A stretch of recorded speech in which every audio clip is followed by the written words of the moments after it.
जो हम एकांत में पापाचरण करते हैं तो बिना किसी अन्य का सहयोग लिए वो महाबली कर्म हमको हर समय भयभीत, विषाद युक्त, चिंता युक्त, क्लेश युक्त, अपमान की संभावना मात्र से भयभीत हो जाता है।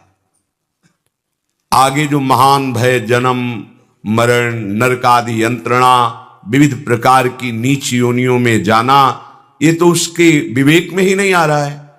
वो वर्तमान के भय विषाद से जलता रहता है। इसलिए हमें अत्यंत आवश्यक है भगवत प्राप्ति। हमारा शरीर केवल कुछ समय के लिए दिया गया है।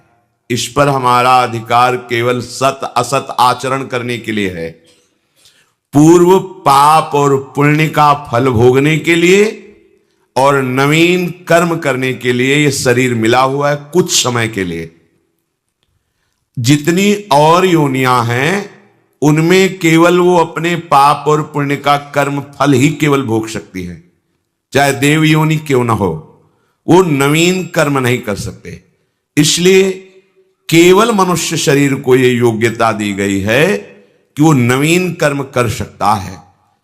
प्रारब्ध के अनुसार जब हमारा पुण्य बल होता है तो अनुकूल परिस्थिति आती है, और जब पाप प्रबल होता है तो प्रतिकूल परिस्थिति आती है। इन दोनों परिस्थितियों को भजन करने वाला उपासक मुस्कुराते हुए पार कर जाता है। इसलिए पाप और पुण्य उसके परमार्थ में बाधा नहीं दे पाते। पर जो भगवद विमुख है, भगवत भजन नहीं करता है, वो इसी में रच पच कर नष्ट हो जाता है।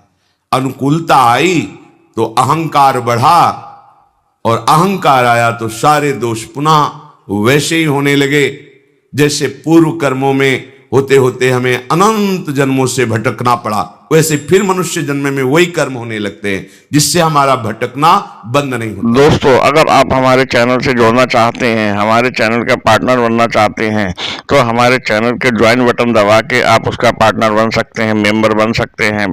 इससे आपकी कोई भी पूजा से संबंधित कोई भी जानकारी होगी उसका समाधान हम कमेंट से ही बताएंगे आपको। दोस्तों, वीडियो के लास्ट तक बने रहिए, तभी वीडियो के आपको बलवान कर्म के पंजे से निकल पाना बहुत कठिन है। कर्म का ऐसा पंजा है कि बड़े बड़ों को जलाता रहता है। ये ऊपर से मुंह चुपड़ी बात कह देना, मुस्कुरा देना अलग बात है। हृदय को ताप रहित करने के लिए केवल भगवद आश्रय है। इसलिए बहुत आवश्यक है। हम जो भी करते हैं, हम जलना नहीं चाहते, हम अशांत नहीं होना चाहते, हम शांति चाहते हैं, शीतलता चाहते हैं, सुख चाहते हैं, प्रेम चाहते हैं, और ये जगत में है नहीं। इसलिए हमें प्रभु का आश्रय लेकर भजन करना अनिवार्य है। नहीं समझोगे भटकोगे, समझ जाओगे इसी जीवन में वो सुख प्राप्त करोगे जहां दुख का लेश भी नहीं है। और जो भगवद आश्रित है तो ये सारी माया उसके अनुकूल हो जाती है। माया और कोई नहीं, मां है, ये भगवती मां है। ये त्रिगुणात्मिका माया भगवती अंबा ही है, दूसरा कोई नहीं है। जब हम इन पर गलत भाव कर लेते हैं, हम माया के भोक्ता बनते हैं, तब हमें दंड रूप से ये क्लेश, अशांति, विषाद, जन्म, मृत्यु ये हमें प्राप्त होता है। और जब हम प्रभु की शरण में होकर प्रभु का भजन करते हैं तो अंबा देखती है कि सही मार्ग से चल रहा है तो अनुकूलता प्रदान कर देती है, अर्थात जो बाधा पहुंचानी होती है उसे रोक देती है। काम, क्रोध, लोभ, मोह, मद, मत्सर सब इनकी ही शक्तियां हैं, ये सब शांत हो जाती हैं। सोचो, जिस हृदय में कोई कामना नहीं, जिस हृदय में कहीं किसी तरह का क्रोध नहीं, लोभ नहीं, मोह नहीं, मद नहीं, कैसा शीतल हृदय होगा वो। यही तो हम चाहते हैं, हमारा हृदय शांत रहे, प्रसन्न रहे। हमें कोई ऐसा प्यार करे जो अविनाशी हो, केवल हमारे लिए हमको प्यार करे, अपने स्वार्थ के लिए नहीं। जगत में कहीं भी कोई प्रेम करता है तो अपने स्वार्थ की पूर्ति के लिए आपके सामने प्रेम प्रदर्शन करता है। अगर स्वार्थ रहित कोई आपसे प्रेम कर सकता है तो वो केवल पूर्णानंद घन स्वरूप प्रभु ही कर सकते हैं, प्रियालाल ही कर सकते हैं। भ्रम में मत रहिए, समय नष्ट मत कीजिए। कोई आपको प्यार नहीं करता, अपनी अनुकूलता को प्यार करता है। आप मान लेते हैं कोई हमें प्यार करता है, अगर कोई प्यार करता है तो हेतु रहित जग जुग उपकारी, तुम तुम्हार सेवक असुरारी। प्रभु और प्रभु के समान भजन करके भगवत भाव को प्राप्त हुए प्रेमी महापुरुष, ये दो ही ऐसे हैं जो बिना स्वार्थ के प्रेम करते हैं। अन्यथा सबकी एक ही रीति है, वो किसी से भी प्रेम करता है तो स्वार्थ युक्त करता है। स्वार्थ लागी करत सब प्रीति, सुर नर मुनि सब ही की रीति। एक प्रभु और प्रभु के प्रेमी महाभागवत जन। इसलिए हमें अप्रमाद में समय नष्ट नहीं करना। श्री भगवान कह रहे, जरा मरण मोक्षाय मामाश्रित्य यतन्ति ये, ते ब्रह्म तद्विदुः कृष्ण मध्यात्मम कर्म चाखिलम। वृद्धावस्था और मृत्यु से बहुत जल्दी मुक्ति पा लीजिए, भगवान आदेश कर रहे हैं। जो मनुष्य मुक्ति पाने का उपाय मेरा आश्रय लेकर प्रयत्न पूर्वक भजन करता रहता है, उसे संपूर्ण ब्रह्म का बोध हो जाता है, अध्यात्म को जान जाता है और संपूर्ण कर्म के रहस्य को जान जाता है। जो जरा मरण से मोक्ष पाना चाहता है, पहला उपाय है श्री भगवान की शरण।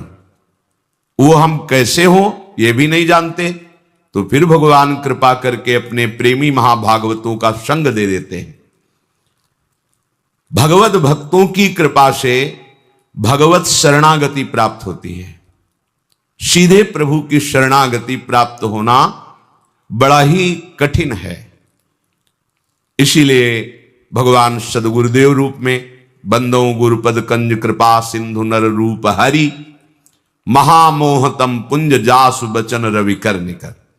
पर ध्यान दीजिए, गुरुदेव का वर्ण किया जाता है संसार से मुक्त होने के लिए, और इस वर्ण का स्वरूप होता है मन से, वचन से, आचरण से। आज से हम आपके श्रेयु आज्ञानुसार बर्ताव करेंगे। तन वांग मनोभिर अमलई सोहम तवई वाश्रिता। मैं मन वचन कर्म से अन्य किसी कामना का आश्रय लेकर नहीं, केवल भगवत प्राप्ति के लिए हे स्वामिनी जू, हे सदगुरुदेव जू, आपकी शरण में सोहम तवई वाश्रिता। जो उपासक शरणागति का सौभाग्य प्राप्त करके अपने गुरुदेव और आराध्य देव से अपने मन की अनुकूलता चाहता है, वो फिर दुर्भाग्य का वर्ण कर रहा है। ध्यान देने का विषय है, हम अपने मन की अनुकूलता, शरीर की अनुकूलता, भोगों की अनुकूलता का त्याग करने के लिए शरणागत हुए हैं। वो हमें जो आदेश कर रहे हैं, उस आदेश में मूल में छुपा होता है राग त्याग। भले प्रगट में आपको राग दिखाई दे कि इनके आदेश में राग दिखाई दे रहा है, इनके आदेश में तो ऐसा लग रहा है विषय त्याग है ही नहीं, पर वो आदेश आपको जब अक्षरशः पालन करोगे तो अनुभव कराएगा कि आप विषय त्याग की कितनी ऊंचाई पर चढ़ गए हैं। इसलिए बिल्कुल बुद्धि नहीं लगानी, बुद्धि को उनकी आज्ञा में समर्पित कर देना है। कोई बड़ा भाग्यशाली उपासक होता है, जीवन अर्पित करके एक एक कदम उनकी आज्ञा के अनुसार चलता है। अब जोई कहें करें हम सोई, बस ये जीवन बना लेना चाहिए। अगर ये जीवन बन गया तो जरा मरण मोक्षाय के लिए आपको अन्य कोई साधन नहीं करना पड़ेगा। अब आपको कोई चिंता नहीं होगी। जैसे चतुर केवट की नाव में कोई बैठ जाए तो निश्चिंत होकर नदी पार हो जाता है, उसको चिंता नहीं रहती। ऐसे चतुर खेवैया सदगुरुदेव की आज्ञा रूपी नौका पर जो उपासक बैठ गया, सुखपूर्वक भव समुद्र से तर जाता है। उसे पता ही नहीं चलता हम कितना भव समुद्र से बाहर हो चुके हैं। और जो तैर करके जाना चाहता है तो अथाह और अगाध है, बड़ा मुश्किल है। कोई बिरला, कोई बिरला, तैर करके जाना कोई बिरला। उस बिरले में भगवान या भगवान ही कृपा करके ऐसा बल दे, जो निर्विघ्न पंथ निर्वाही सो कैवल्य परम पद लहाई। और वो कैवल्य परम पद जो भगवद आश्रित गुरुदेव की आज्ञा पर चलते हैं, उनको ऐसा सुख प्राप्त होता है, दीयमानम न गृहणंती, वो देने पर भी उसे स्वीकार नहीं करते। नहीं चाहिए परम पद, बस आपके निरंतर संग में, आपकी मुख माधुरी का पान करते हुए, लीला गुण का गायन दर्शन करते हुए सदैव हम आपके श्री चरणों की दास्ता में रहे, मुझे और कुछ नहीं चाहिए। दीयमानम न गृहणंती बिना मत सेवनम जनाहा। हम शरणागत के भाव को समझें। यदि अपना अस्तित्व हम बनाए रखे तो शरणागत हमने किसको किया? तन हमारी अनुकूल वृत्ति के अनुसार, मन हमारी अनुकूल वृत्ति के अनुसार, वचन हमारे जैसे मन में आया वैसे बोले, और हम अपना अस्तित्व स्त्री पुरुष शरीर आदि को लेके, तो शरणागत आपने किसको किया? एक नाटक ही तो किया, आप शरणागत तो हुए नहीं। शरणागत तो तनु वांग मनोभिर अमलई सोहम तवई वासिता। तनु ये बिक गया, आप जैसा गुरुदेव आदेश करेंगे। मन, अब तुमको अय मन गुरुदेव की आज्ञा के अनुसार संकल्प करना होगा। स्वेच्छाचारी मन, अब तेरा स्वतंत्रता का खेल खत्म हो गया, अब तो तुझे गुरु की आज्ञा में परतंत्र होना पड़ेगा। जिसका मन गुरुदेव की आज्ञा में परतंत्र होता है, माया उसे कभी परास्त नहीं कर सकती। जिसका मन स्वच्छंदता पूर्वक विचरण करता है, वो माया में प्रकृति में ही होता है। वचन पातिव्रत धर्म की तरह रसना कटो जो अन रटो, सोहम प्रियाजू के चरणारविंद में अर्पित।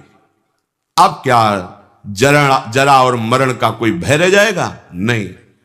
शरणागति मात्र से भगवान कह रहे हैं वो संपूर्ण ब्रह्म को जान जाएगा, अध्यात्म को जान जाएगा, कर्म के रहस्य को जान जाएगा, क्योंकि इसके जनाने वाले स्वयं जगत गुरु प्रभु हैं, जिनका आश्रय लिया गया है, हम जिनकी शरण में हुए। बस शरणागति के भाव को समझना है। शरणागत तो शास्त्रों हो रहे हैं, पर शरणागत की रहनी और आचरण कोई बिरला ही कर पा रहा है। अपने अहम के द्वारा प्रेरित मन के अनुसार चलना, यह शरणागत का लक्षण नहीं है। आराध्य देव गुरुदेव की आज्ञा के अनुसार मन को चलाना, शरीर की संपूर्ण चेष्टाएं उनके अनुकूल करना। श्री कृष्ण अनुकूलेन प्रतिकूलस्य वर्जनम, उनके प्रतिकूल स्वप्न में भी ना मन में, ना तन में, ना वचन में कोई चेष्टा निहाल हो गए।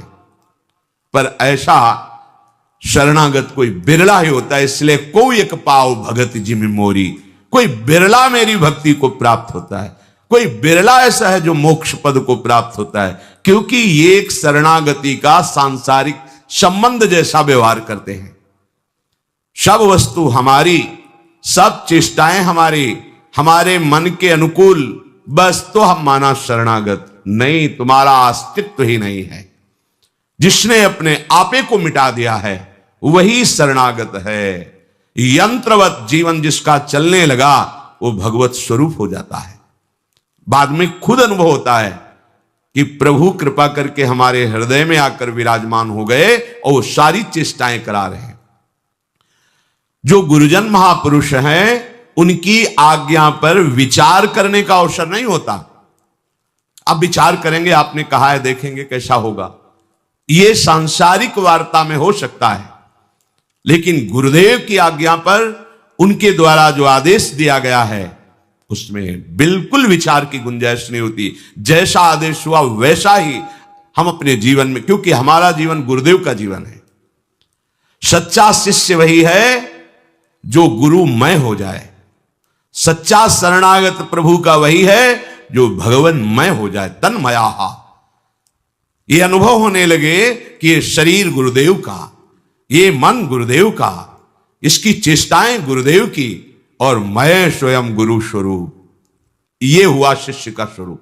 शिष्य की पवित्र शिष्यता गुरु की महामहिमा में ऐसे लीन हुई कि शिष्य शिष्य नहीं रह गया, वो गुरु स्वरूप हो गया।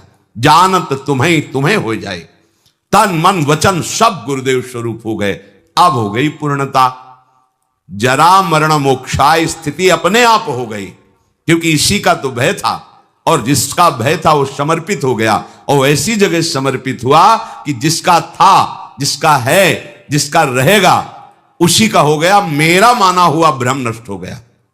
समझिए, मेरा माना हुआ भ्रम नष्ट हो गया।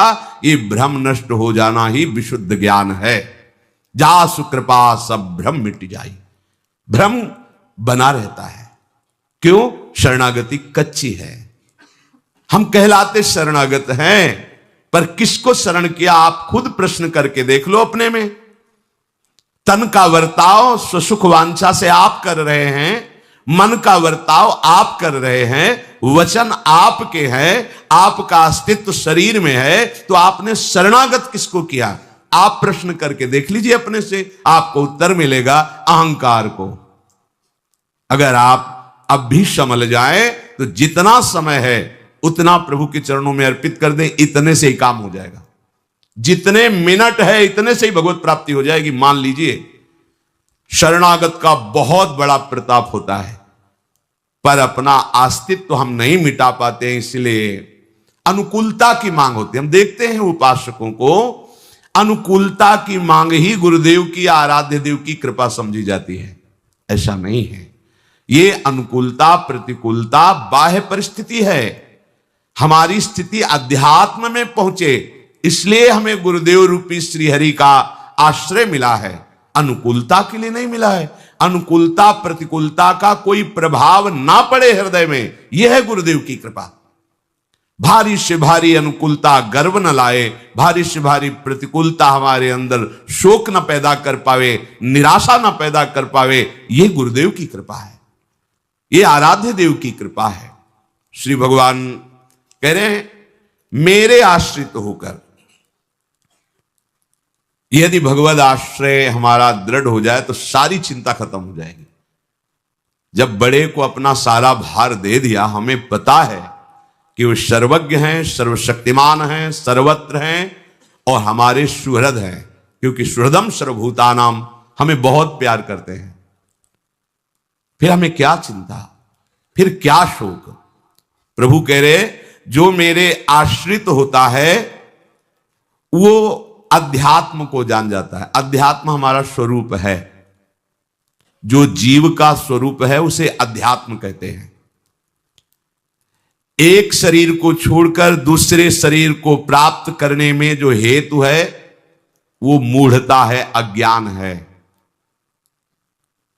ये अज्ञान जब तक निवृत्त नहीं होगा तब तक एक शरीर से दूसरे शरीरों में ये आवागमन बना रहता है। जिसको भगवद आश्रय से ज्ञान चक्षु प्राप्त हो गए हैं उसे विवेक कहते हैं, विशुद्ध विवेक। एक सेकंड में बड़ी से बड़ी समस्याओं को काट करके एकदम निहाल खड़ा है। यह केवल ज्ञान से ही हो सकता है, किसी के सहयोग से नहीं, अन्य किसी सामर्थ्य से नहीं। श्री भगवान ने एकादश स्कंद में उद्धव जी से कहा, हे उद्धव, तुम अध्यात्म मार्ग में चलने वाले उपासक हो, तुम्हें कोई गर्दन पकड़ करके पीट दे, ऊपर थूक दे, मूत दे, गाली दे, बांध दे, तो भी तुम अपने अध्यात्म से, आत्म विचार से अपने आप को बचा लेना, किसी बाहरी सहयोग से नहीं, किसी व्यक्ति के, किसी बल के प्रयोग से नहीं, आत्म विचार से। यही आत्म विचार ज्ञान चक्षु है। जब ज्ञान चक्षु का प्रादुर्भाव हो जाता है तो ये जान जाता है कि ये जन्म मरण का हेतु केवल इच्छा और द्वेष ही है।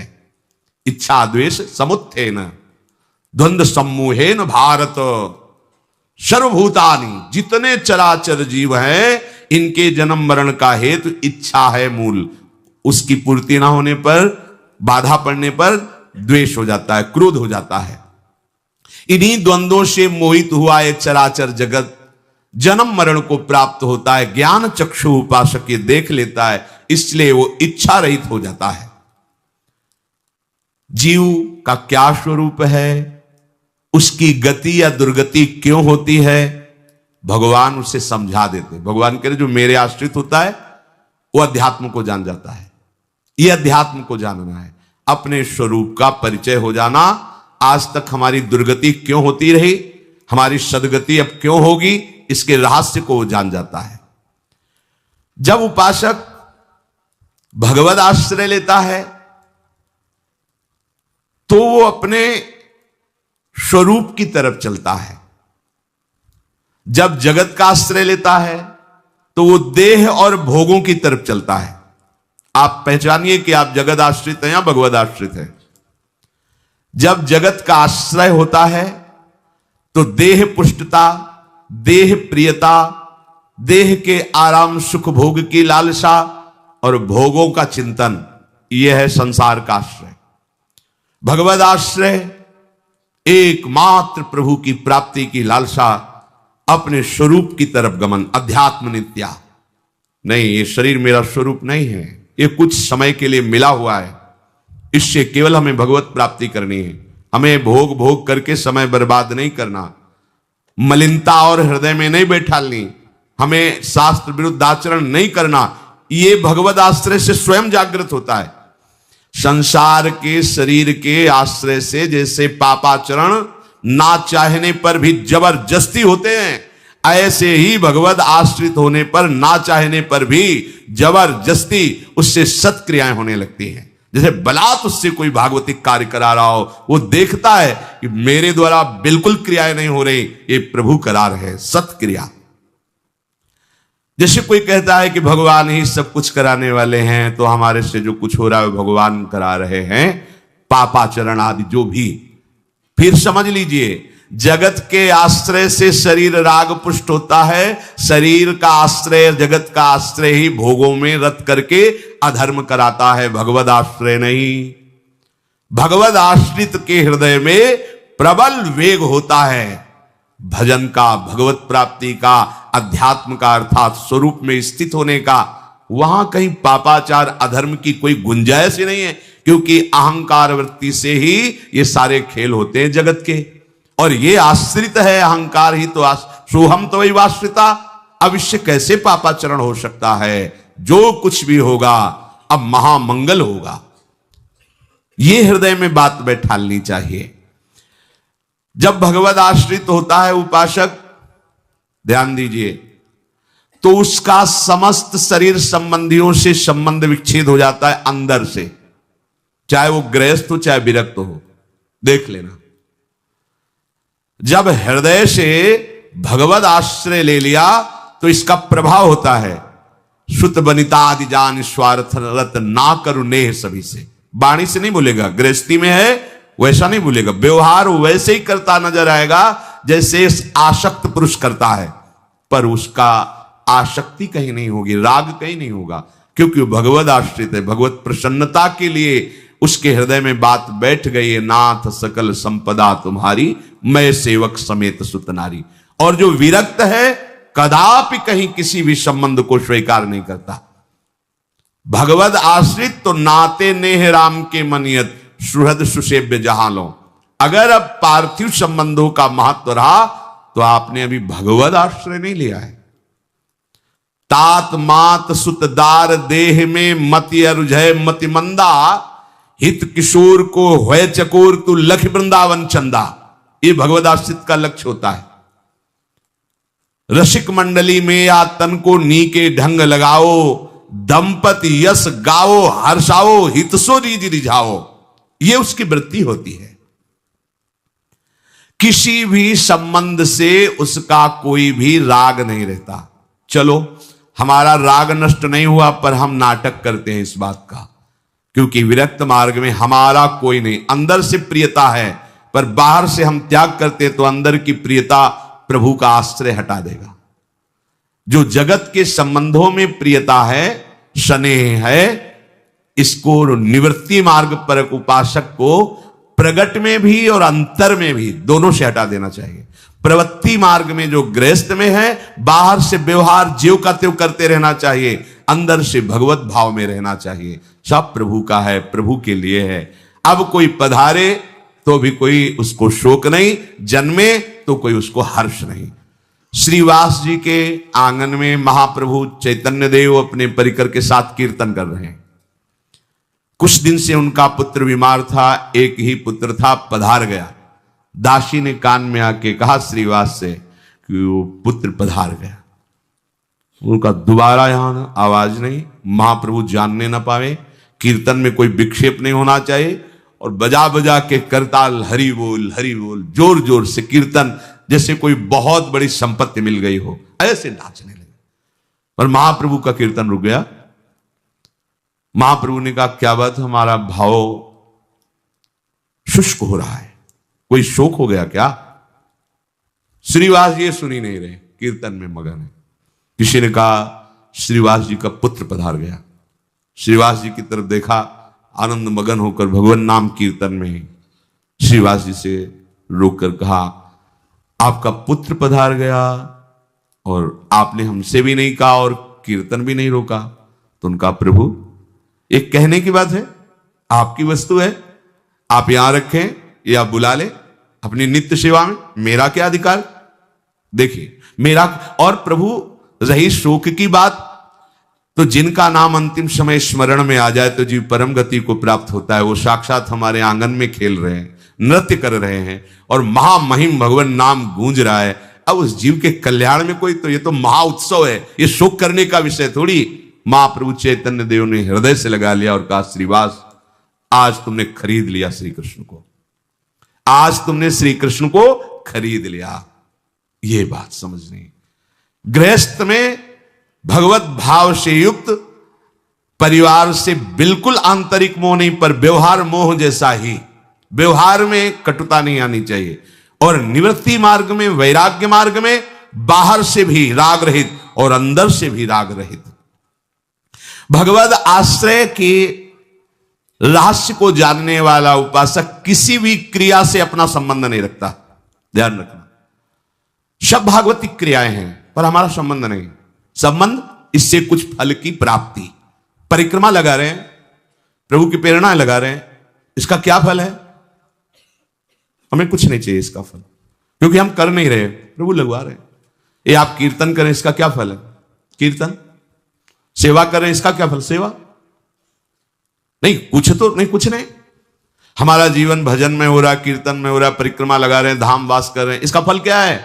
यही महामहिम श्री धाम का वास मिला, महामहिम नाम हमारी जिह्वा पे चल रहा है, महामहिम धाम की प्रदक्षिणा या जो भी सेवावन, उन क्रियाओं से हमें मतलब नहीं।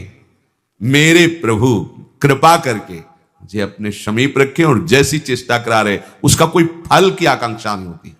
श्री हरिवंश नाम नित कहो, नाम प्रभाव नाम फल लहो, क्या? नाम हमारी गति सदा। नाम का फल क्या है? नाम में प्रीति हो जाना। पहले उपासक नाम जप करता है, फिर नाम में रुचि होती, फिर नाम में प्रेम होता है। अब जो प्रेम में नाम का जप होता है, यही नाम का फल है। डूबा हुआ अश्रुप प्रवाह, रोमांच हो रहा, राधा राधा राधा। अब उसको क्या चाहिए? किसी भी क्रिया से संबंध नहीं होता। अब क्रिया का संबंध और क्रिया संबंध रहित परिचय।